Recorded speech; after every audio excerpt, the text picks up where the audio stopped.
प्रणम्य वीरं सर्वज्ञं सर्वजन्तुहितदक्षं करणानुयोगदीपं कुर्वे स्वान्तस्तमो विघातार्थम।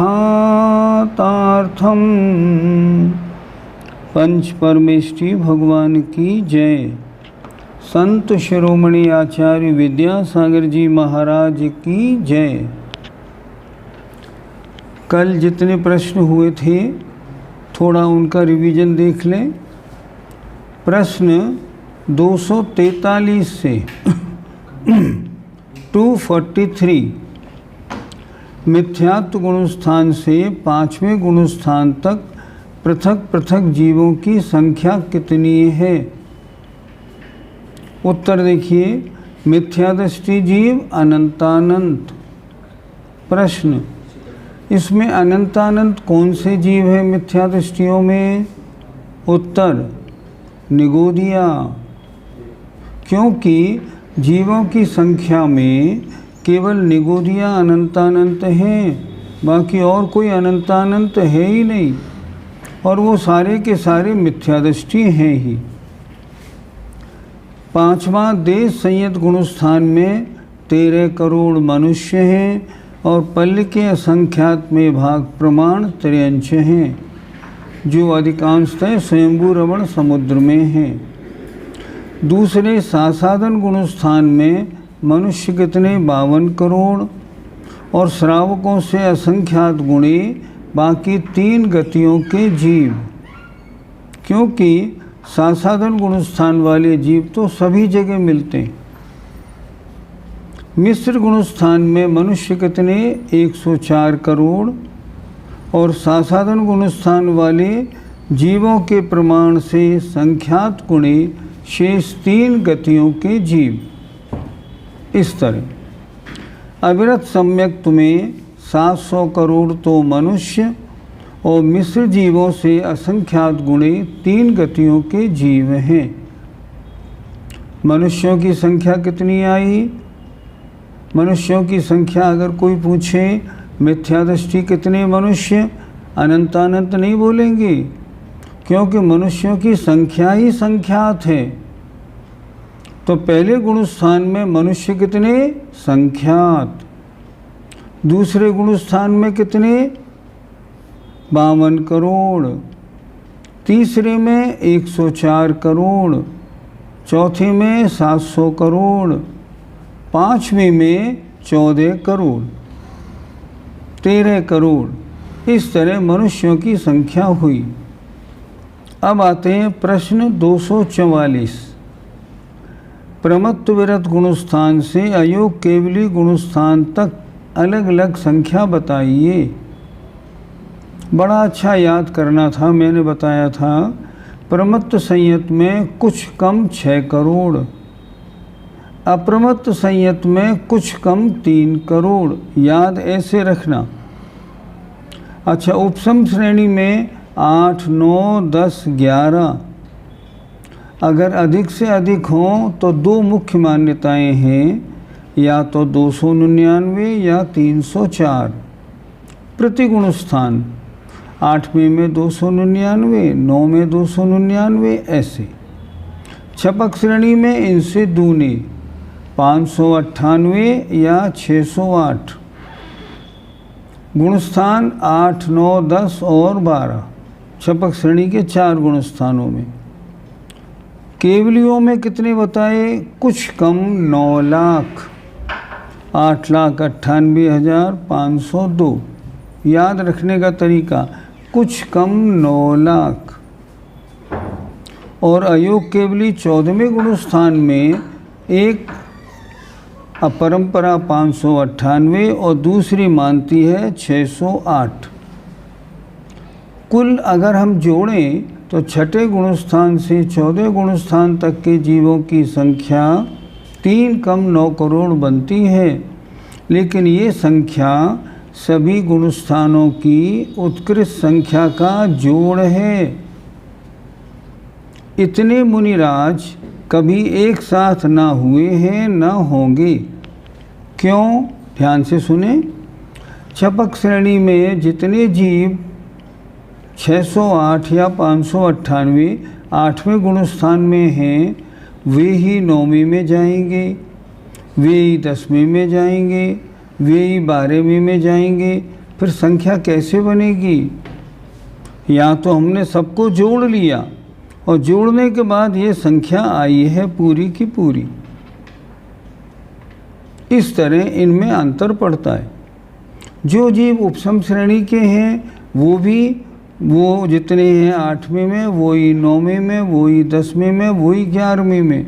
जब वो 11वीं में जाएंगे ना, 8, 9, 10 गुणस्थान खाली हो जाएंगे। फिर संख्या का जोड़ कैसे बनेगा? नहीं बनेगा। इस तरह 3 कम 9 करोड़ मुनिराज ना तो आज तक कभी हुए हैं, ना कभी होंगे। लेकिन 6ठे से 14वें गुणस्थान तक के मुनियों की उत्कृष्ट संख्या का जोड़ 3 कम 9 करोड़ है। आइए प्रश्न 245। उपसम श्रेणी और छपक श्रेणी में निरंतर 8 समय में अगर अधिक से अधिक जीव जाएं तो कितने जा सकते हैं? इसमें इन्होंने बताया हर समय का अलग अलग। उपसम श्रेणी में पहले समय में 16, दूसरे में 24, फिर 30, 36, 42, 48, 54 और 54। छपक श्रेणी में इनसे दुगने जोड़ लगाए तो जोड़ उतना लगता है जो हमने उपसम श्रेणी छपक श्रेणी का बनाया था। ये उत्कृष्ट इनमें जाने की संख्या है। अब ये बात पूरी हो गई। अब सम्यक्त मार्गणा प्रारंभ होती है। सम्यक्त मार्गणा के इन्होंने 6 भेद किए। औपशमिक सम्यक दर्शन, छायिक सम्यक दर्शन, छायोपशमिक सम्यक दर्शन और मिश्र सासाधन और मिथ्यात्व। औपशमिक सम्यक दर्शन किसे कहते हैं? सम्यक्त की विरोधी जो 7 प्रकृतियां हैं, उनके उपशम करने से उनको दबा दिया, उससे जो सम्यक्त हुआ वो औपशमिक। ध्यान रखें, उपशम से होने वाला औपशमिक। अच्छा, उन विरोधी 7 प्रकृतियों का क्षय कर दिया तो क्षायिक। प्रश्न नंबर 250। और अगर अनंतानुबंधी क्रोध मान माया लोभ मिथ्यात और सम्यक मिथ्यात, इनका तो अनुदय कर दिया। अनुदय माने इनका निज रूप से उदय में नहीं आना। अनंतानुबंधी का अन्य कषाय रूप उदय हो गया। मिथ्यात सम्यक मिथ्यात का सम्यक प्रकृति रूप उदय हो गया। तो 6 का अनुदय हो गया। उदय किसका रहा? सम्यक प्रकृति का। तब जो सम्यक दर्शन होगा वह सदोष सम्यक दर्शन होगा और उसका नाम छायोपशमिक सम्यक दर्शन है। उस सम्यक दर्शन में सम्यक प्रकृति के उदय के कारण 3 दोष लगते हैं, 3 प्रकार के, चल, मल और अगाढ़। कल ये चर्चा हुई थी। चल का मतलब भगवान शांतिनाथ शांति करते हैं, चल दोष। मल सम्यक्त के 25 दोषों में से एक दोष का किसी का लग जाना। अगाढ़ माने श्रद्धांत तो होना पर मजबूत नहीं होना। आचार्यों ने उदाहरण दिया, एक कोई बूढ़ा है 100 वर्ष 80 वर्ष का, उसके हाथ में एक लाठी पकड़ा दो तो लाठी उसने पकड़ी तो है पर जरा सी ठोकर लगने में लकड़ी छूट जाती है।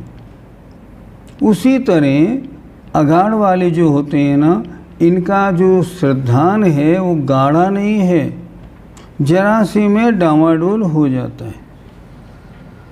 तो ये 3 तरह के दोष छायोपशमिक सम्यक दर्शन में सम्यक प्रकृति के उदय से लगते हैं।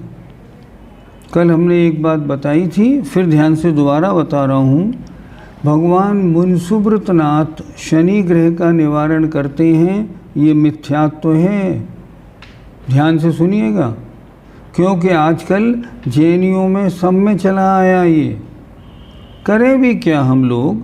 मुनि महाराज हमें यही सिखाते, शनि ग्रह है, भगवान मुनसुब्रतनाथ की पूजा करना। आचार्य श्री ने एक दिन कहा था अपने प्रवचन में, क्या मुनिसुब्रनाथ भगवान ज़्यादा शक्तिशाली हैं? नहीं, सारे तीर्थंकर बिल्कुल समान, बिल्कुल समान। तो मुनिसुब्रनाथ को शनि ग्रह से क्यों जोड़ दिया? अज्ञानतावश। इसलिए जिनकी ऐसी धारणा हो वो छोड़ दें। काल सर्प योग कुछ नहीं होता। ग्रहों की शांति के लिए जैन शासन में कोई विधान नहीं। जैन शासन तो कहता है ग्रहों से हमारा कुछ बिगाड़ अच्छा भला होता नहीं, ये हमारा कुछ भी अच्छा बुरा करने में समर्थ नहीं है। ये श्रद्धान पक्का बना लीजिएगा। अब आगे बढ़ते हैं प्रश्न नंबर 251। चलें, नई पढ़ाई। मिश्र सम्यक तो किसे कहते हैं? मिश्र माने मिला जुला। अगर आपको होशियार बनना है ना तो शब्द से परिभाषा बनाइए। मिश्र या सम्यक मिथ्यात्व, क्या मतलब? कुछ सम्यक तो कुछ मिथ्यात्व। तो सम्यक मिथ्यात्व मिश्र गुणस्थान हो गया। परिभाषा, सम्यक मिथ्यात्व प्रकृति के उदय से जहाँ ऐसे परिणाम हों जिन्हें न सम्यक्त्व रूप कह सकें न मिथ्यात्व रूप, अर्थात जिस जीव के तत्व के विषय में श्रद्धान और अश्रद्धान रूप परिणाम हो उसे मिश्र सम्यक्त्व कहते हैं। यह मात्र तृतीय गुणस्थान में होता है।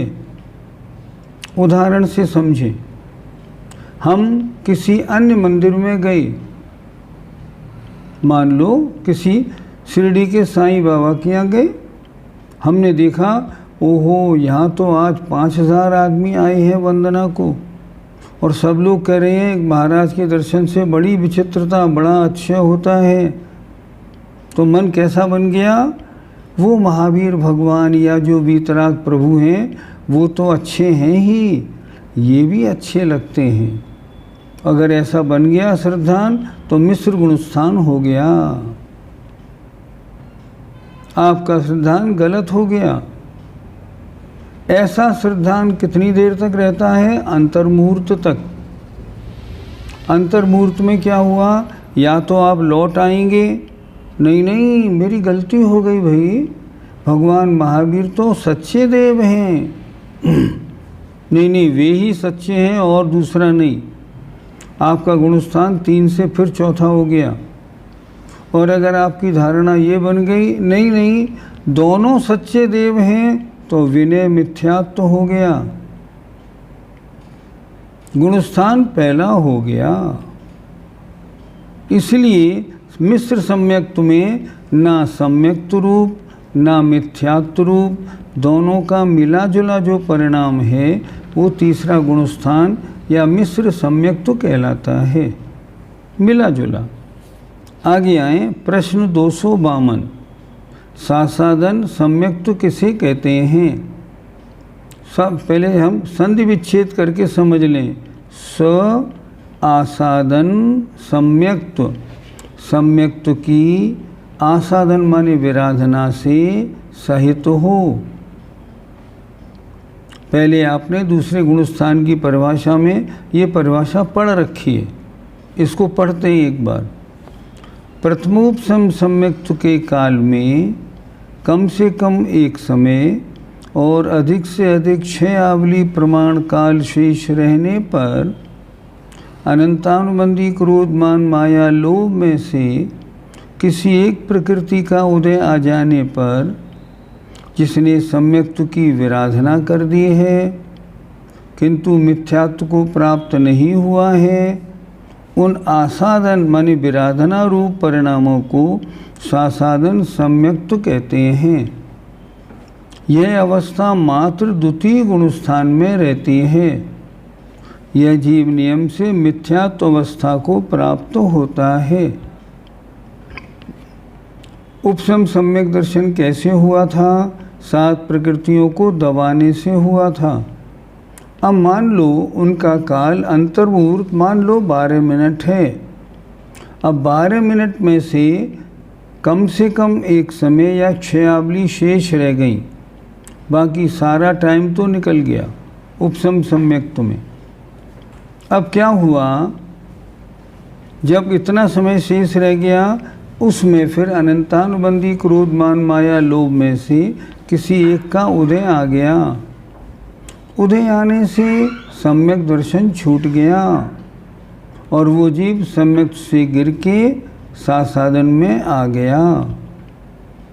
उदाहरण, आम पेड़ से टूटा, जब तक जमीन पे नहीं आया, बीच में साधन गुणस्थान का उदाहरण बनता है। सम्यक्त से गिर गया, जब तक मिथ्यात्व में नहीं आया तब तक दूसरा गुणस्थान है। काल कितना? कम से कम एक समय, अधिक से अधिक 6 आबली। 6 आबली 1 सेकंड से कम होती है। ये गुणस्थान इतने समय से ज़्यादा नहीं रहता और इस गुणस्थान वाला जीव गिरता है नियम से पहले में। एक विशेष बात, छायोपशमिक सम्यक्त वाले जीव साधन में नहीं आते। हाँ, प्रथमोपशम वाले जो हैं या द्वितीयोपशम वाले जो हैं वो साधन में आते। छायोपशमिक सम्यक्त से साधन गुणस्थान नहीं होता, ये नियम। आइए आगे बढ़ें। प्रश्न 253, मिथ्यात्व किसे कहते हैं? आपने पहले गुणस्थान की परिभाषा सबने पढ़ी ली। जो जीव जिनेंद्र देव के कहे हुए आप तो आगम पदार्थ का श्रद्धा नहीं करता, अर्थात जिसको सच्चे देव शास्त्र गुरु का श्रद्धा नहीं, उसको फिर 7 तत्व 6 द्रव्य 9 पदार्थ का भी श्रद्धा नहीं। परंतु मिथ्यात्व प्रकृति के उदय से कुगुरुओं के कहे हुए या बिना कहे हुए भी पदार्थ का विपरीत श्रद्धान करता है, उसे मिथ्यात्व कहते हैं। ये प्रथम गुणस्थान की अवस्था है। अर्थात बहिरात्मा जीव जिसको 7 तत्व 9 पदार्थ सच्चे देव शास्त्र गुरु का श्रद्धान नहीं है, उसकी अवस्था मिथ्यात्व वाली होती है। इस तरह यहाँ तक सम्यक्त मार्गणा पूरी हो गई। सम्यक्त की अपेक्षा हमने सब जीवों को देख लिया, कौन कहाँ किस रूप में। अगली मार्गणा संगी मार्गणा पे चलते हैं। अब प्रश्न 254, संगी मार्गणा के कितने भेद हैं और उनका क्या स्वरूप है?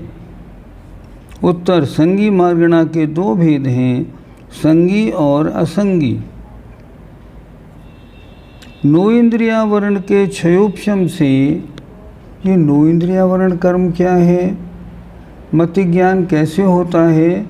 तदिंद्रिया निंद्रिय निमित्तम, वह मति ज्ञान इंद्रिय और अनिंद्रिय माने मन के निमित्त से होता है। 6 प्रकार का मति ज्ञान पहले 5 इंद्रिय वाला इंद्रियावरण कर्म के क्षयोपशम से, और 9 इंद्रिय मन जो है 9 इंद्रियावरण कर्म के क्षयोपशम से होता है। 9 इंद्रिय माने मन संबंधी आवरण को जो कर्म ढक रहा था उसके क्षयोपशम से होने वाला। तो 9 इंद्रियावरण के क्षयोपशम से, मन संबंधी मति ज्ञान के क्षयोपशम से जो जीव शिक्षा अर्थात हित ग्रहण अहित त्याग रूप शिक्षा, कल्याणकारी ये है अकल्याणकारी ये है, इसको समझे। ये काम किसका है? मन का। और क्रिया इच्छा पूर्वक हाथ पैर चलाने की, उपदेश और आलाप मन श्लोक आदि के पाठ को मन के अवलंबन से ग्रहण करता है, उसे संगी कहते हैं। अर्थात सीधी परिभाषा, जो शिक्षा उपदेश ग्रहण कर सकें वे संगी हैं। संगीपना कैसे होता है? 9 इंद्रियावरण कर्म के क्षयोपशम से होता है संगीपना। जिन जीवों में लब्धि या उपयोग रूप मन नहीं पाया जाता है, उन्हें असंगी कहते हैं। अर्थात जिन जीवों के 9 इंद्रियावरण कर्म का क्षयोपशम की लब्धि भी नहीं, प्राप्ति भी नहीं, तो उसका उपयोग भी नहीं होगा और उपयोग भी नहीं, परिभाषा सीधी, जिन जीवों के 9 इंद्रियावरण कर्म के क्षयोपशम न होने से मन संबंधी या मन के द्वारा ज्ञान करने की शक्ति नहीं होती, उनको कहते हैं असैनी। सैनी मन वाले जीव, असैनी मन से रहित जीव, अर्थात 1, 2, 3, 4, 5 इंद्रिय वाले 5 इंद्रिय वाले जीव 2 प्रकार के, मन सहित सैनी, मन रहित असैनी। 1, 2, 3, 4 इंद्रिय वाले सब असैनी ही होते हैं। पृष्ठ 71 पर आ जाएं। 71। 1 इंद्रिय से लेकर 4 इंद्रिय तक के जीव नियम से असंगी ही होते हैं, असंगी असैनी। पंचेंद्रिय संगी असंगी दोनों प्रकार के होते हैं। नरक, मनुष्य और देव गति में सब जीव संगी ही होते हैं। कोई नारकी, कोई मनुष्य, कोई देव असैनी नहीं होता। प्रश्न, जो लब्ध पर्याप्तक मनुष्य आपने बताए थे, जिनकी आयु 1/24 सेकंड होती है, क्या वे सैनी होते हैं? उत्तर, सैनी होते हैं। सुनीता जी बच कह रही हैं नहीं होते, पर हम कह रहे हैं होते हैं। मनुष्य पर्याय लेनी है तो मन का क्षयोपशम चाहिए। कोई भी मनुष्य असैनी नहीं होता, चाहे लब्ध पर्याप्तक हो चाहे अपर्याप्त अवस्था में हो, होगा असैनी। यहाँ क्या लिखा इन्होंने? नरक, मनुष्य और देव गति में सब जीव सैनी ही होते हैं, परंतु त्रिंच गति में संगी असंगी दोनों होते हैं। असंगी जीव के मात्र पहला गुणस्थान मिथ्यात्व होता है और संगी जीव के मिथ्यात्व से लेकर 12 गुणस्थान तक होते हैं, 1 से 12 गुणस्थान तक सैनी के। असैनी के पहला, ऐसा क्यों? जिसके मन ही नहीं है, जो शिक्षा उपदेश ग्रहण नहीं कर सकता, वो कैसे? वो तो मिथ्यादृष्टि ही रहेगा। इसलिए असैनी मिथ्यादृष्टि, उनका गुणस्थान मात्र पहला। लिखा, असंगी जीव के मात्र मिथ्यात्व गुणस्थान होता है और संगी जीव के मिथ्यात्व से लेकर 12 गुणस्थान तक होते हैं। क्यों 13वां और 14वां क्यों नहीं होता? उत्तर देखें। 13वें आदि गुणस्थान वर्ती जीव न संगी है न असंगी है, किंतु उभय माने दोनों के व्यपदेश माने कथन से रहित हैं। केवली भगवान हैं, इनको संगी मानने में क्या बुराई है? इनके 9 इंद्रियावरण कर्म का क्षयोपशम नहीं, इनके तो 11 वर्णी कर्म नष्ट हो गया। तो क्या ये मन से चिंतन नहीं करते? नहीं, अब ये तो सीधे आत्मा से जानते हैं।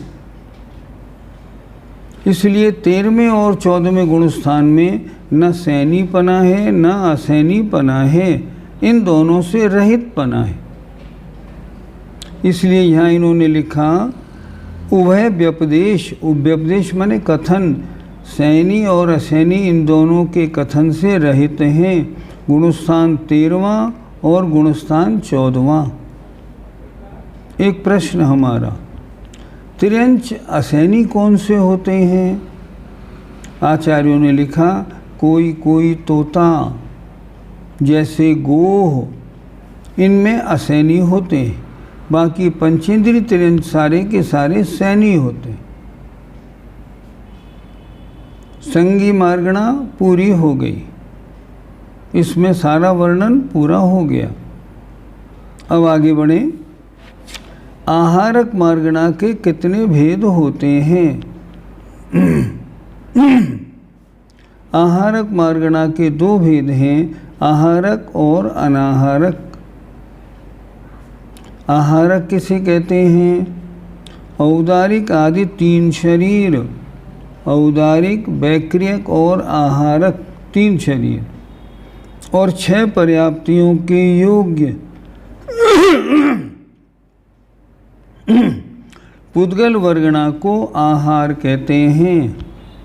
अर्थात औदारिक, वैक्रियक, आहारक 3 शरीर के योग्य और 6 पर्याप्ति आहार, शरीर, इंद्रिय, श्वासोच्छ्वास, भाषा और मन, इनके योग्य जो पुद्गल वर्गणाओं का ग्रहण करना है उसका नाम आहार है। उसे जो ग्रहण करता है वह आहारक कहलाता है और जो ग्रहण नहीं करता वह अनाहारक कहलाता है। सीधी परिभाषा। अनाहारक किसे कहते हैं? जो उपर्युक्त आहार को अर्थात 3 शरीर, 6 पर्याप्तियों के योग्य पुद्गल वर्गणा को ग्रहण नहीं करता उन्हें अनाहारक कहते हैं। अगला प्रश्न, आहारक अनाहारक अवस्था किन किन गुणस्थानों में होती है? उत्तर देखें। विग्रह गति को प्राप्त होने वाले चारों गति संबंधी जीवों के, क्या मतलब? जो जीव एक गति को छोड़ के दूसरी गति में जा रहा है, अभी विग्रह गति में है, विग्रह गति में 1, 2, 3 समय उसको लगेंगे, उन समयों में वह कैसा है? अनाहारक है। क्यों? शरीर और पर्याप्तियों के योग्य वर्गणाओं को ग्रहण नहीं कर रहा, इस कारण। फिर देखिए, विग्रह गति को प्राप्त होने वाले चारों गति संबंधी जीव प्रतर और लोक पूर्ण समुद्घात करने वाले सयोग केवली। आपको केवली समुद्घात में पढ़ाया था। समुद्घात के 4 भाग हैं, दंड, कपाट, प्रतर और लोक पूर्ण। ध्यान दे जरा। दंड में औदारिक काय योग, कपाट में औदारिक मिश्र का योग, प्रतर में कार्मण का योग और लोक पूर्ण में कार्मण काय योग। जहाँ भी कार्मण काय होगा वहाँ जीव अनाहारक होगा। तो एक प्रतर, एक लोक पूर्ण और लौटते समय फिर प्रतर, इन 3 समयों में जीव अनाहारक रहता है, क्योंकि 3 समय में कार्मण का योग होता है। आगे देखें, अयोग केवली। 14वें गुणस्थानवर्ती जीवों के क्या होता है? कुछ ग्रहण नहीं होता, वो विग्रह गति है, इसलिए वे तो अनाहारक हैं ही। और समस्त सिद्ध जीव अनाहारक होते हैं। सिद्ध भगवान कुछ भी आहार नहीं करते। कौन कौन हो गए? विग्रह गति को प्राप्त होने वाले चारों गति संबंधी जीव। गुणस्थान कौन सा लेंगे? 1, 2 और 4। अच्छी तरह से समझिए, क्योंकि मरने के बाद 3 ही गुणस्थान रह जाएंगे, 1, 2 और 4 बस। तो पहले, दूसरे और चौथे गुणस्थान को प्राप्त होने वाले चारों गति संबंधी जीव अनाहारक होते हैं। प्रतर और लोक पूर्ण समुद्घात करने वाले सयोग केवली और अयोग केवली और समस्त सिद्ध जीव अनाहारक होते हैं। प्रश्न, तत्वार सूत्रकार ने तो ऐसा नहीं लिखा। उन्होंने तो ये लिखा, एकम द्वौ त्रीन वानाहारकः। 1, 2 और 3 समय तक जीव अनाहारक रहता है। ये सूत्र है। हाँ, ये सूत्र है। इसका अर्थ क्या बना? देखो, एकम द्वौ त्रीन, 1, 2 और 3 समय तक जीव अनाहारक रहता है। यहाँ वा क्यों लिखा? ध्यान से, एकम द्वौ त्रीन वा अनाहारकः। वा का मतलब हुआ अर्थात अयोग केवली भी अनाहारक होते हैं। 1, 2, 3 समय तक अनाहारक में संयोग केवली तो आ गए, जो समुद्घात कर रहे हैं 3 समय तक रहते हैं, वो उसमें आ गए। लेकिन अयोग केवली तो अंतर्मूर्त रहते हैं, उनको क्यों नहीं लिया? नहीं, वाह से ले लिया ना। 1, 2, 3 समय तक, वाह माने तथा, अन्य, अन्य माने अयोग केवली, ये अनाहारक होते हैं। अर्थात ये 3 शरीर और 6 पर्याप्तियों के योग कोई वर्गणा ग्रहण नहीं करते, इसलिए अनाहारक। अर्थात पहले, दूसरे व चौथे गुणस्थान में विग्रह गति की अपेक्षा, समुद्घात की अपेक्षा 13 में और 14 में गुणस्थान में अनाहारक अवस्था होती है, तथा प्रारंभ से लेकर पहले गुणस्थान से लेकर 13वें गुणस्थान तक आहारक अवस्था होती है। 1 से 13 तक आहारक। आहारक का उत्कृष्ट काल सूच्यंगुल के असंख्यात में भाग प्रमाण, अर्थात असंख्यात उत्सर्पणी अवसर्पणी। क्या मतलब हुआ? असंख्यात उत्सर्पणी अवसर्पणी, ये क्या है? आहारक का उत्कृष्ट काल है। समझ में नहीं आया ये कैसे बना? ये ऐसे बना, ऐसे भी निगोदिया जीव हैं जो असंख्यात उत्सर्पणी और अपसर्पणी के काल के बराबर ऋजु गति से जन्म लेते रहते हैं और उनके अनाहारक अवस्था होती ही नहीं। तो एक जीव आहारक अवस्था में कितने समय तक रह सकता है? अधिक से अधिक असंख्यात उत्सर्पणी अवसर्पणी, ये उत्कृष्ट काल आहारक का। इतने काल पर्यंत जीव ऋजु गति से उत्पन्न होता रहता है। और जघन्य काल 3 समय कम श्वास के 18वें भाग प्रमाण है। आहारक का जघन्य काल कितना? 3 समय कम कर दो और श्वास के 18वें भाग प्रमाण उसकी आयु, इतना उसका जघन्य काल रहता है। किसका? आहारक का। अब आइए आगे। अनाहारक का उत्कृष्ट काल 3 समय और जघन्य काल 1 समय है। ये कैसे बना? किसी जीव ने एक मोड़े लेके जन्म लिया तो एक समय तक अनाहारक, अगले समय में आहारक हो गया, तो जघन्य अनाहारक का काल 1 समय। अधिक से अधिक कितने मोड़े लेता है जीव?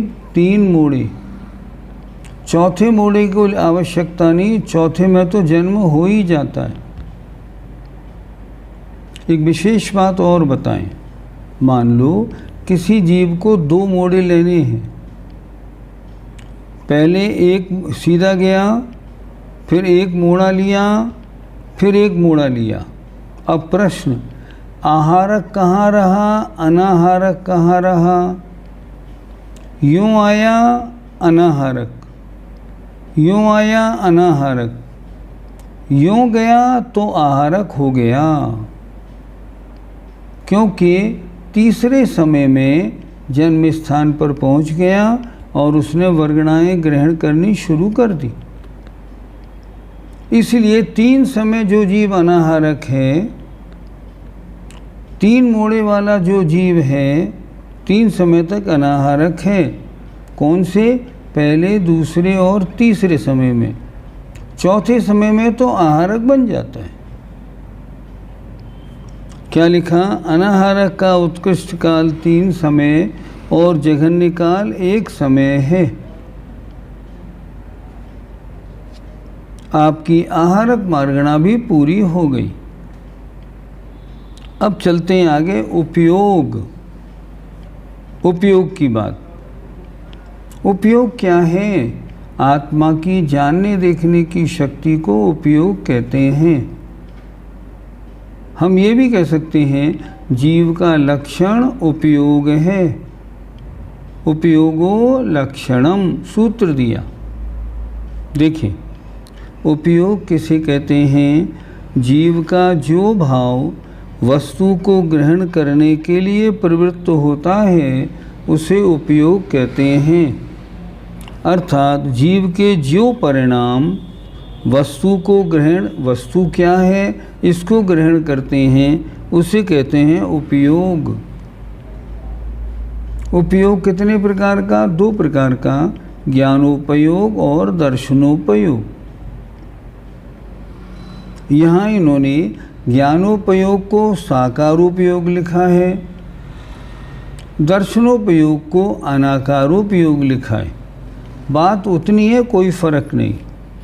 ज्ञान साकार होता है, दर्शन अनाकार होता है, इसलिए ऐसा लिखा।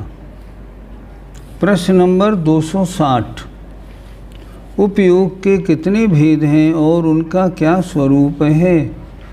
उपयोग के 2 भेद हैं, साकार उपयोग माने ज्ञानोपयोग, अनाकार उपयोग माने दर्शनोपयोग। साकार उपयोग के 8 भेद हैं, ज्ञानोपयोग के 8 भेद। द्रव्य संग्रह में आपने पढ़ा होगा, राणम 8 वियप्पम, ज्ञानोपयोग 8 भेद वाला है। 5 प्रकार का सम्यक ज्ञान, मत शुद्ध अवधि मन पर्यय और केवल ज्ञान। 3 प्रकार का अज्ञान, कुमति, कुश्रुत और कुअवधि। ये 8 प्रकार का ज्ञानोपयोग या साकार उपयोग हुआ। अनाकार उपयोग माने दर्शनोपयोग कितने प्रकार का? 4 भेद वाला है।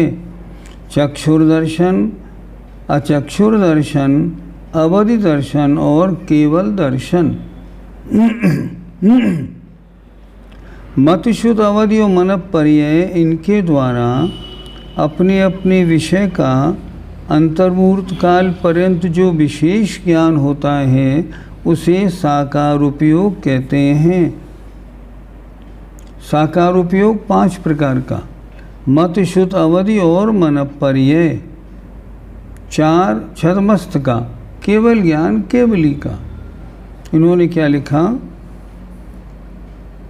अपने अपने विषय का अंतर्मुहूर्त काल पर्यंत जो विशेष ज्ञान होता है उसे साकार उपयोग कहते हैं। यहाँ अंतर्मुहूर्त काल क्यों लिखा? हम तो मान लो प्रवचन सुन रहे हों तो 1 घंटे 1.5 घंटे तक सुनते रहते हैं। अब क्लास चल रही है, 1 घंटे तक मन बिल्कुल नहीं भटकता, बिल्कुल स्थिर रहता है। तो साकार उपयोग तो 1 घंटे को मानना चाहिए। नहीं, ऐसा नहीं।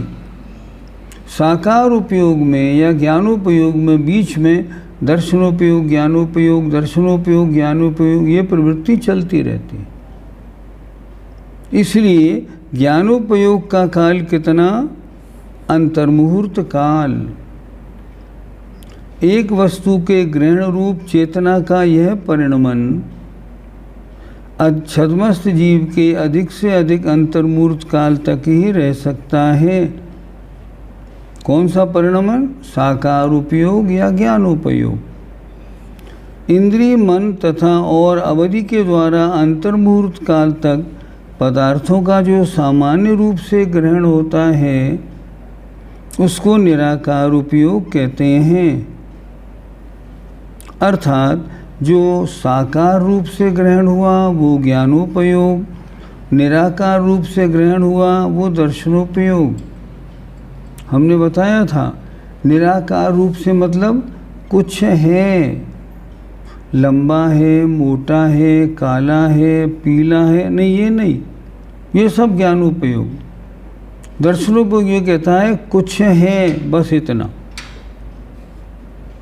क्या हुआ फिर एक बात देखें, एक वस्तु के ग्रहण रूप चेतना का यह परिणमन मतलब साकार उपयोग छद्मस्त जीव के अधिक से अधिक अंतर्मुहूर्त काल तक ही रह सकता है, इससे ज़्यादा नहीं। छद्मस्त के, केवली के तो अनंत काल, कोई सवाल ही नहीं है। इंद्रिय, मन और अवधि के द्वारा अंतर्मूर्त काल तक पदार्थों का जो सामान्य रूप से ग्रहण होता है। ये क्या 3 बातें क्यों लिखी? इंद्रिय और मन का जो प्रसंग आया, इंद्रिय का प्रसंग आया अचक्षु दर्शन, नेत्र का आया चक्षु दर्शन, मन का आया अचक्षु दर्शन। अवधि का मतलब अवधि दर्शन। इनके द्वारा अंतर्मुहूर्त काल तक पदार्थों का जो सामान्य रूप से ग्रहण होता है उसको निराकार अर्थात दर्शनोपयोग कहते हैं। यह निराकार उपयोग छद्मस्त जीव के अधिक से अधिक अंतर्मुहूर्त तक होता है। उपयोग कोई सा भी हो, साकार हो या निराकार, अधिक से अधिक अंतर्मुहूर्त। इसके बाद बदलाव होगा ही। चर्चा किसकी है? छद्मस्तों की, अर्थात 12वें गुणस्थान तक के जीवों की। इनका उपयोग 2 में चलता है, कभी दर्शनोपयोग कभी ज्ञानोपयोग, कभी दर्शनोपयोग कभी ज्ञानोपयोग। इसलिए यहाँ इन्होंने लिखा यह निराकार उपयोग माने दर्शनोपयोग छद्मस्त जीव के अधिक से अधिक अंतर्मुहूर्त तक होता है। आइए थोड़ा रिवीजन कर लें।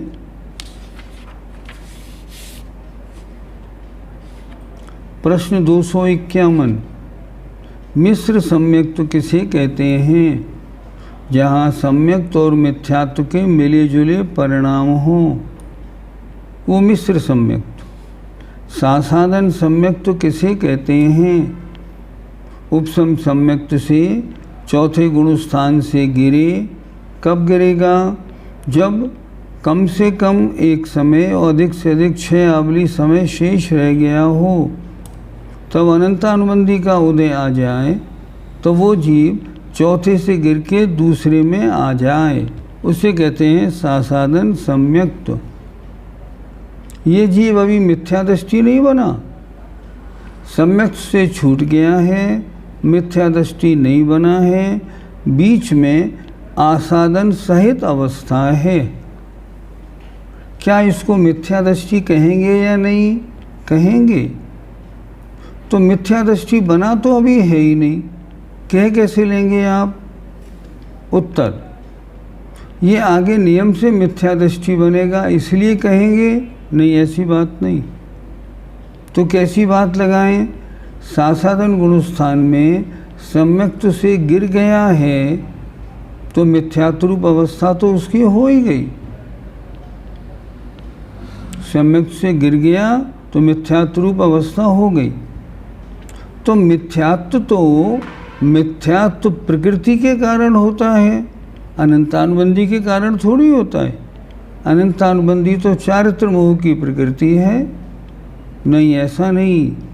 अनंतानुबंधी के 2 काम हैं, सम्यक्त्व को भी घात करे और चारित्र का भी घात करे।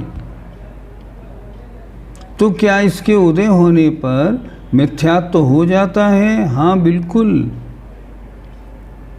फिर प्रश्न, मिथ्यात्व के उदय के कारण जो मिथ्यात्व होता हो और अनंतानुबंधी के उदय से जो मिथ्यात्व होता हो, क्या इन दोनों में अंतर है? आचार्य कहते हैं हाँ। अनंतानुबंधी के उदय के कारण जो मिथ्यात्व होता है वो है मिथ्यात्व के उदय के कारण होने वाले मिथ्यात्व से अनंतमा भाग है, बहुत थोड़ा, लेकिन मिथ्यात्व तो है ना, इसलिए वो मिथ्या दृष्टि है।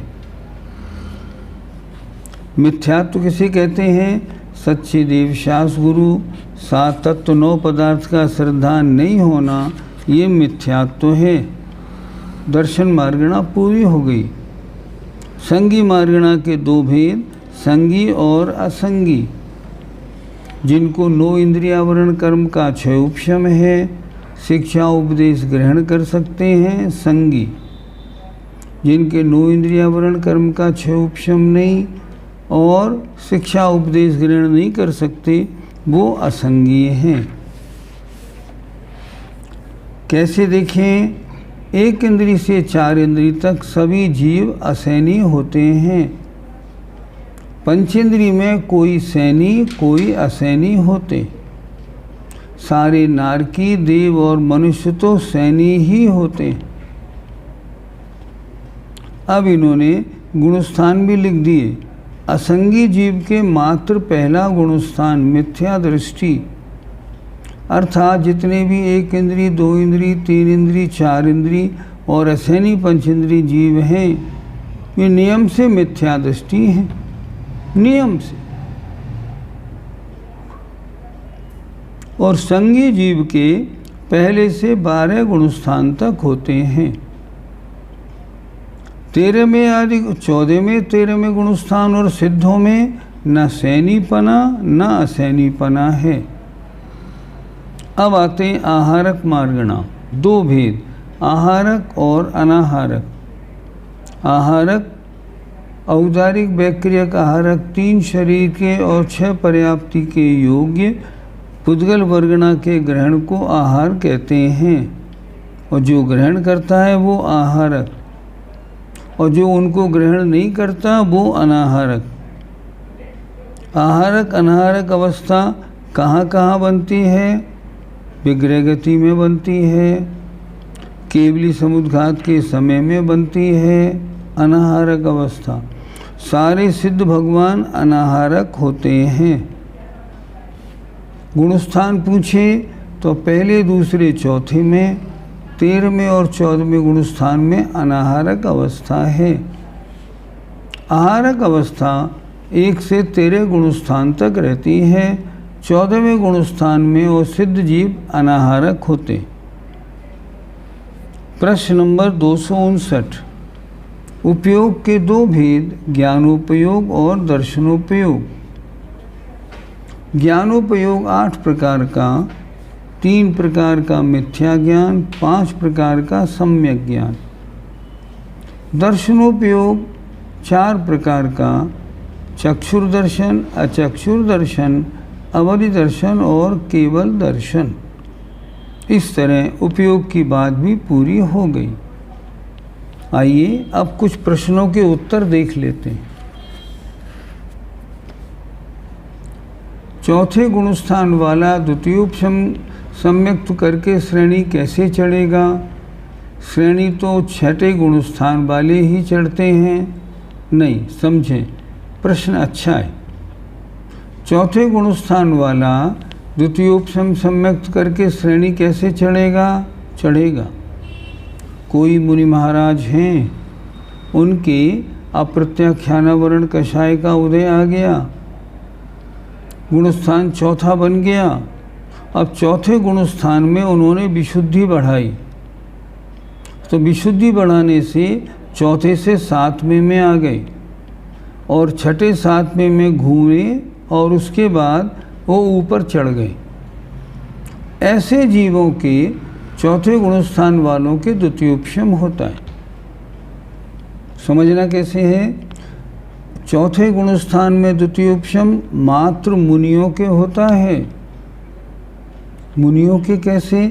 जिनकी अप्रत्याख्यानावरण का उदय हो गया हो, और उन्हीं मुनियों के होगा जिन मुनियों को उपसम श्रेणी चढ़नी है। सामान्य मुनि को नहीं होगा, इसलिए उन्हीं को होगा जिनको उपसम श्रेणी चढ़नी। इसलिए चौथे गुणस्थान वाला द्वितीयोपम करके श्रेणी चढ़ेगा, कोई आपत्ति नहीं। आगे आपने पूछा श्रेणी तो 6ठे गुणस्थान वाले चढ़ते हैं, आपकी याद कमज़ोर हो गई थोड़ी।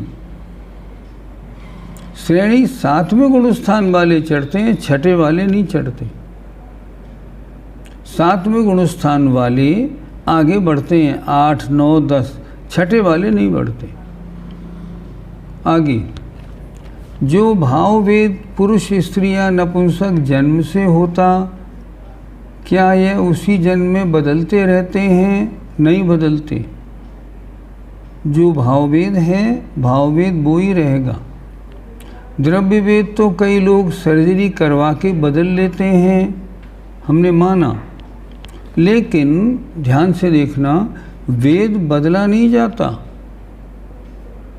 कैसे? कोई ये वेद का चक्कर होता किनके है? जो बच्चे पैदा होते हैं और जिनके लिंग स्पष्ट नहीं होता, अब ये ना तो लड़का है ना लड़की है, अब इसका नाम क्या रखें? हमने नाम लड़के का रख लिया, हमने कहा रमेश कुमार, ठीक। अब जब वो 10, 12, 14 वर्ष का हुआ तब लिंग स्पष्ट होने लगा, नहीं नहीं ये तो स्त्री है। अब उसका नाम बदल के हमने मान लो कर दिया, मान लो दीप कुमारी, मान लो। अखबारों में हल्ला होगा एक लड़का लड़की बन गया, पर ऐसा नहीं हुआ। जिसका लिंग अस्पष्ट था उसका नाम लड़के का रख लिया था। वो लड़का जब लिंग स्पष्ट हुआ तो लड़की बना। पहले तो हम असमंजस में थे इसका नाम क्या रखें। एक बार हम केकड़ी गए तो ब्रह्मचारी भैया जी, वो शुल्लक जी हैं, मुनि सुधा सागर जी महाराज के साथ में धैर्य सागर जी, उन्होंने हमसे कहा देखो देखो ये एक बच्चा आया है, इसका लिंग स्पष्ट नहीं है, अब इसको लड़का माने या लड़की। मैंने कहा महाराज ये मेरा विषय नहीं। तब हमने पहली बार उस बच्चे को देखा, ऐसा एक बच्चा जिसका लिंग स्पष्ट नहीं था। इनमें ऐसे ही होता है, लिंग स्पष्ट नहीं हुआ, आपने लड़की का नाम रख दिया। जब वो लड़का हुआ तो आपने कहा लड़की लड़का बन गई, बनती नहीं।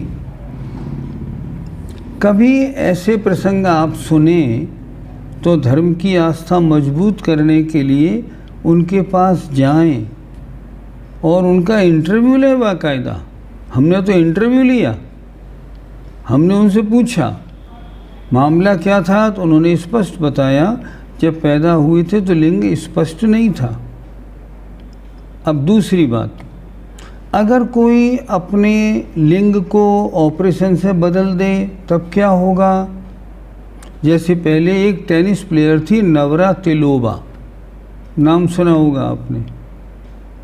नवरातिलोवा का क्या हुआ, वो पुरुष थी तो उसने सोचा, पुरुष में तो उसको गोल्ड मेडल मिल नहीं रहा था, उसने सोचा एक मुझे तो पूरे विश्व में नाम कमाना है, तो ऐसा करूं स्त्रियों के अंग लगवा लूं, फिर जब टेनिस खेलूंगी तो स्त्रियों में टॉप आ जाऊंगी, मैं गोल्ड मेडल ले लूंगी।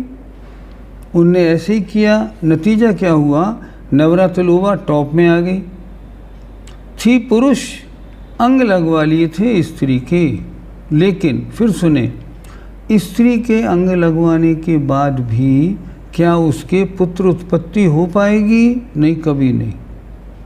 ऊपर के लगाने से क्या होता है, अंदर की शारीरिक रचना आप नहीं बदल सकते। क्या उसके स्तनों में दूध आएगा? नहीं, कभी नहीं। ना स्तन होंगे ना दूध आएगा, लगवा भी लोगे तो भी नहीं आएगा। इस तरह ये जो होता है, ये द्रव्यभेद सर्जरी करवा के बदल लो, लेकिन बदले नहीं जाते, ये तो अस्पष्ट थे। द्रव्यभेद और भावभेद जीवन में कभी बदलते नहीं, एक ही रहते हैं। अगला प्रश्न, 12 जन्म के पहले मोड़े में जो पर्याय ज्ञान है, उस समय मति ज्ञान और श्रुति ज्ञान एक ही समय में कैसे घटित होता? उदाहरण से समझ में आएगा। देखो 12 नहीं, 6012 में, 6012 जन्म के पहले मोड़े में जो पर्याय ज्ञान हुआ, पर्याय ज्ञान क्या है? मति श्रुति ज्ञान का सबसे कम जहाँ हिस्सा होता है उसे कहते हैं पर्याय ज्ञान। ये किनके होता है? सूक्ष्म निगूढ़ लब्ध पर्याप्त तक के होता है। कौन से वाले के? जिसको 6012 भव लेने हों, 6011 भव ले चुका हो, 6012 में भव में भी ऋजु गति से जाए, विग्रह गति से नहीं, ऋजु गति से जाए, तो ऋजु गति से जाने में पहले समय में जो मति ज्ञान श्रुति ज्ञान होगा वह पर्याय ज्ञान माना जाएगा। आपने पूछा है एक समय में कैसे घटित होना, तो एक समय में है।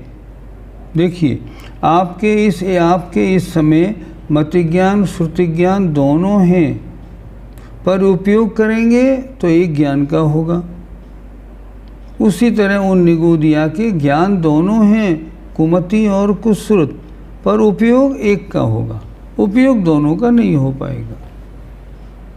आगे देखें, पवन जी जयपुर, प्रश्न नंबर 242 में बंध की परिभाषा में कहा गया है कि अनेक पदार्थों में एकत्व बुद्धि के उत्पादक संबंध विशेष को भी बंध कहा गया, कृपया इसे समझा दीजिए।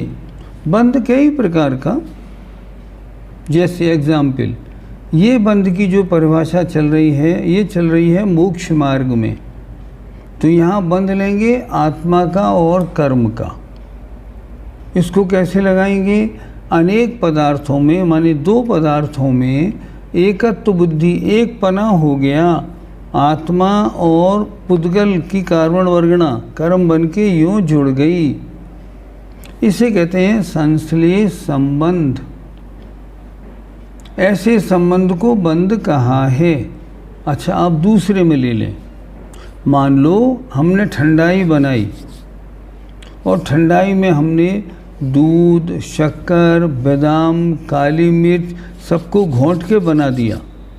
अब उसमें चारों चीज़ मिक्स हो गई कि नहीं? हो गई। एक में एक हो गई कि नहीं? हो गई। हम आपसे कहें एक कटोरी ठंडाई रखी है, इसमें से थोड़ा सा हमें मीठा निकाल के दे दो, शक्कर, लेकिन दूध नहीं चाहिए, काली मिर्च नहीं चाहिए, नहीं, ऐसा थोड़ी मिलेगा। क्यों? अब तो वो एक में एक हो गया। ये भी बंध कहलाता है। आगे, आवली और समय में कितना अंतर होता है? असंख्यात समय की एक आवली होती। समय बहुत छोटा, आवली उससे असंख्यात गुनी बड़ी। तत्व और पदार्थ में क्या अंतर लेना चाहिए? कल चर्चा हो गई थी तत्व और पदार्थ की अंतर की। तो तत्व में 2 पाप और पुण्य के मिलने पर 9 पदार्थ होते हैं, तो इन 2 के मिलने पर तत्व में क्या अंतर होगा? नहीं। कहना क्या चाह रहे हैं आचार्य? तत्व माने कल हमने बताया था भाव, भाव 7 होते हैं, 9 नहीं होते। और हमने पदार्थ बताया था द्रव्य, द्रव्य 9 होते हैं। कल चर्चा आई थी ना पाप और पुण्य वाले प्रसंग में, तब स्पष्ट हुआ था। तत्व कितने? 7 और पदार्थ कितने? 9। दोनों अलग अलग। पदार्थ में वस्तु का कथन है, तत्व में उसके भाव का कथन है। आगे, क्या सम्मूर्छन मनुष्य मिलकर मनुष्य संख्यात हैं? नहीं, सम्मूर्छन मनुष्य असंख्यात। सम्मूर्छन मनुष्य कितने? असंख्यात। और जो गर्भज मनुष्य हैं, जो सम्मूर्छन नहीं है, गर्भज हैं, वो कितने? 29 अंक प्रमाण, माने संख्यात। आपने बताया कि सम्यक्ति जीव 3-4 आज हैं भरत क्षेत्र में, फिर पूरे 2.5 द्वीप में अविरत सम्यक्त 900 करोड़ कैसे होंगे? ये 900 करोड़ नहीं, 700 करोड़। ये 700 करोड़ ये कहाँ के हैं? ये पूरे 2.5 द्वीप के हैं।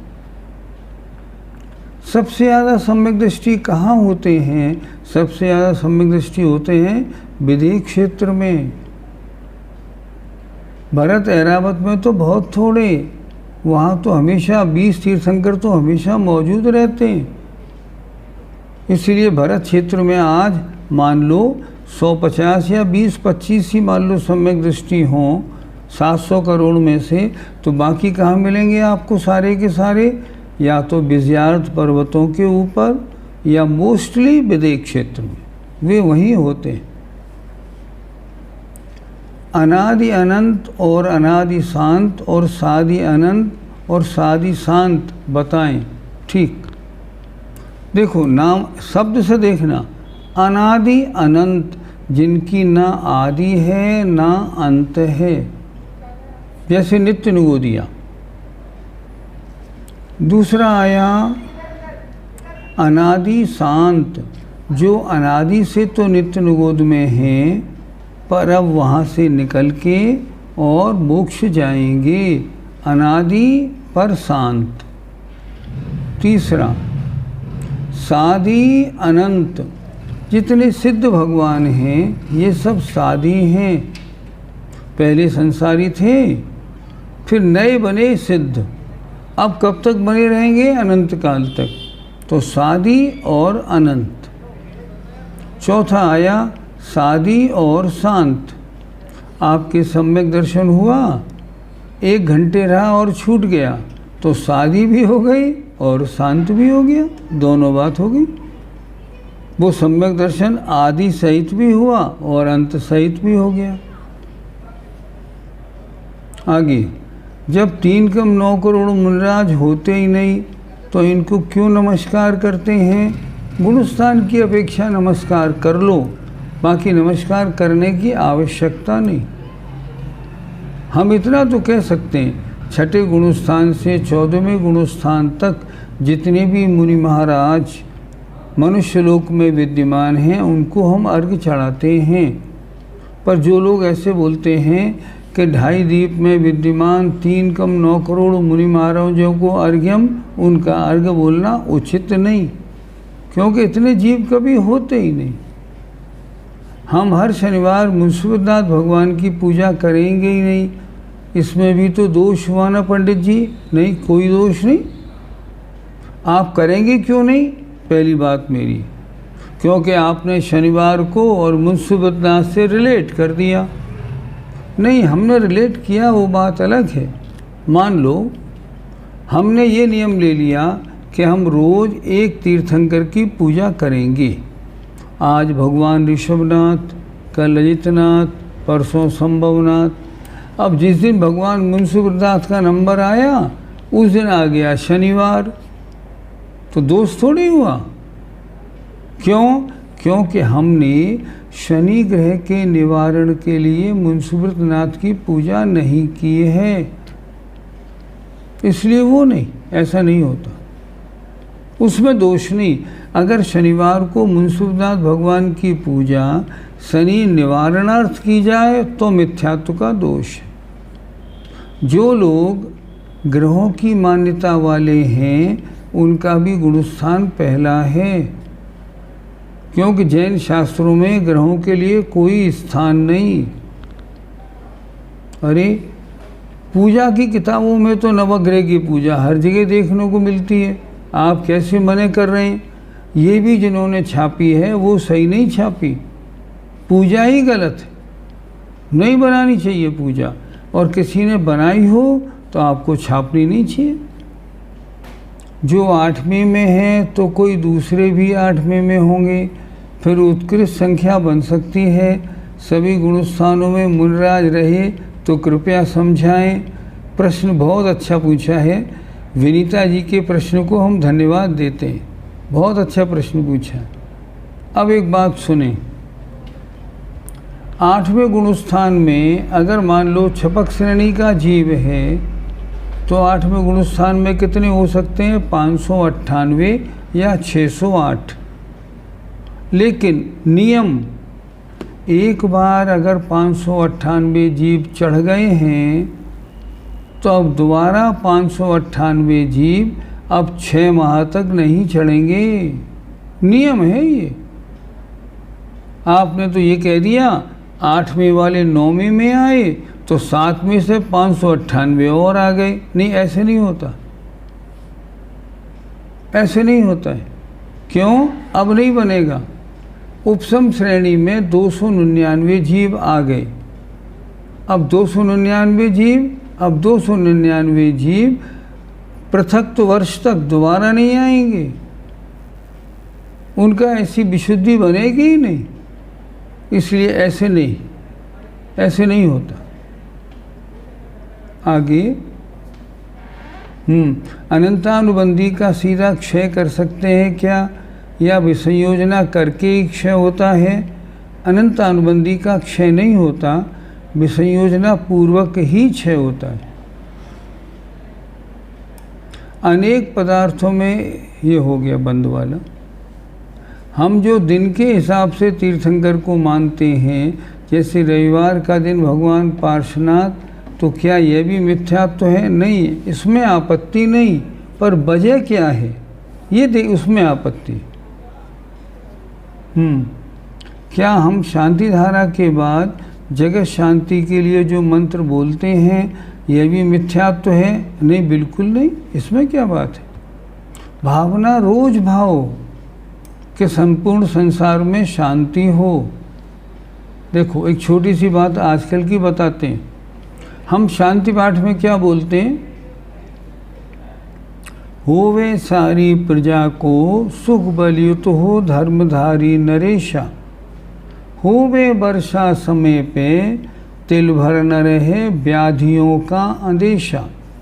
अब आजकल तो कोरोना बांधी छाई हुई है, तो इस लाइन को 4 बार बोलिए, इस लाइन को 4 बार बोलिए। न व्याधियों का अंदेशा, भगवान व्याधियों का अंदेशा नहीं रहे, व्याधियों का अंदेशा नहीं रहे। और आगे देखो, होवे चोरी न जारी सुषमे वर्ते, हो न दुष्काल मारी। फिर बोले भगवान, हो न दुष्काल मारी, हो न दुष्काल मारी। 4 बार बोलिए कि भगवान सारे संसार में जो भयंकर व्याधि है ये व्याधि समाप्त हो। इसके बोलने में आपत्ति नहीं। आगे, सम्यक प्रकृति के उदय के वेदन का क्या तात्पर्य है? वेदन का तात्पर्य मतलब सम्यक्त में दोष रूप प्रवृत्ति होना। आगे, काल की अपेक्षा जीव क्या कहलाएगा? हमने कल बताया था काल की अपेक्षा जीव में परिणमन होता है, इसलिए काल की अपेक्षा जीव द्रव्य, द्रव्य किसे कहते हैं? उत्पाद व द्रव्य युक्तम सत सद्रव्य लक्षणम। आगे, क्षयोपशम सम्यक्त छूटने के बाद क्या होगा? क्षयोपशम सम्यक्त से जीव द्वितीयोपशम में जा सकता है। क्षयोपशम सम्यक दृष्टि क्षायक में भी जा सकता है। इन दोनों में नहीं गिरे, अगर ऊपर से नीचे गिरे तो चौथे गुणस्थान वाला तीसरे में आ सकता है। क्षयोपशम वाला गिर के पहले में भी आ सकता है, कोई आपत्ति नहीं। सासादन में जीव सम्यक दृष्टि कहलाता है, मिथ्या दृष्टि मिथ्या दृष्टि। उसके ज्ञान भी कुमति ज्ञान कुश्रुत ज्ञान। कर्म के क्षय में एक्चुअली क्या होता है? ये होता है कि उस कर्म का जितना पुंज आत्मा के साथ लगा हुआ है वो सारा कर्म पुंज नष्ट हो जाता है। जैसे मान लो अनंतानुबंधी की विसंयोजना की, या मान लो मिथ्यात्व का क्षय किया, तो मिथ्यात्व के जितनी भी वर्गणाएं आत्मा से जुड़ी थी ना, वो सब जीरो अलग हो जाएंगी। इसे कहते हैं क्षय। और आगे अब मिथ्यात्व का कभी बंध भी नहीं होगा। अगर क्षयोपशम सम्यक छूट जाए और कुछ समय में दोबारा हो जाए तब तो ठीक, लेकिन अगर वो तुरंत या कुछ समय में दोबारा सम्यक नहीं हुआ तो कितने समय में वो मिथ्यात्व में बदल जाएगा, अर्थात अब दोबारा उसे प्रथमोपशम पूर्वक ही सम्यक तो होगा। अगर कोई छायोपशमिक सम्यक दृष्टि जीव है और मान लो वो मिथ्यात्व में आ गया, अब उसके उपशम सम्यक्त की योग्यता होने में पल्य का असंख्यात्मा भाग काल लगता है। पल्य के असंख्यात्म भाग काल तक वो मिथ्या दृष्टि छायोपशमिक सम्यक दृष्टि तो बन सकता है, लेकिन उपशम सम्यक दृष्टि नहीं बन सकता। और अगर पल्य का असंख्यात्मा भाग काल जाने दिया, अब वो छायोपशमिक नहीं बन सकता, अब वो मिथ्या दृष्टि औपशमिक ही बनेगा। ऐसा नियम। नो इंद्रियावरण कर्म क्या है? मन संबंधी ज्ञान का क्षयोपशम, जो न होने दे वो नो इंद्रियावरण कर्म। जिन जीवों के पास मन नहीं होता वह भी तो हाथ पैर चलाते हैं। हाथ पैर चलाना मन से नहीं होता। जैसे आप सो रहे हैं, सोते समय भी करवट बदलते हैं, हाथ पैर चलाते हैं, मन से थोड़ी हो रहा, बिना मन से भी होता है। एक बार प्रथम योग सम्यक होने के बाद, M.K. जैन साहब ने सही नहीं लिखा। एक बार प्रथम योग,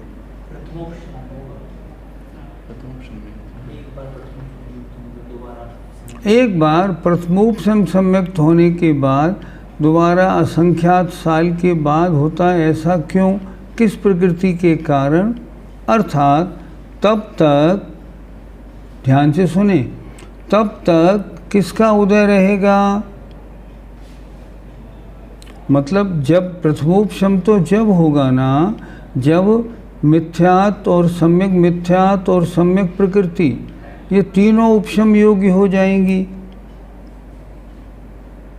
एक बार मान लो किसी जीव ने उपशम सम्यक्त किया और उपशम सम्यक्त के बाद वो मिथ्यात्व में आ गया। अब क्या होगा? सम्यक प्रकृति सम्यक मिथ्यात्व रूप होने लगेगी, सम्यक मिथ्यात्व में होने लगेगी। अभी आत्मा में तीनों प्रकृतियां हैं, तो जब तक सम्यक मिथ्यात्व की और सम्यक प्रकृति की स्थिति त्रस जीवों में पृथक वर्ष न रह जाए, तब तक उपशम सम्यक्त की योग्यता नहीं बनेगी। तब तक किसकी योग्यता रहेगी? क्षयोपशमिक की योग्यता रहेगी। उस काल को हम क्या कहेंगे? वेदक प्रायोग्य काल। ऐसे मरने के बाद गुणस्थान कैसे होते हैं? जैसे आत्मा के परिणाम वैसे गुणस्थान। अगर किसी जीव का सम्यक तो नहीं छूटता तो गुणस्थान चौथा है। आहारक का उत्कृष्ट काल एक बार और समझा दीजिए। आहारक का उत्कृष्ट काल है असंख्यात उत्सर्पणी और अवसर्पणी के काल के बराबर। अर्थात इतने समय तक वो जीव मोड़े वाली गति में नहीं जाए और अनाहारक बने ही नहीं। वो बार बार बिना मोड़े वाली गति में ही जाए। अगर ऐसे जाएगा मान लो रेगुलरली, तो उसका आहारक पना मेंटेन रहेगा।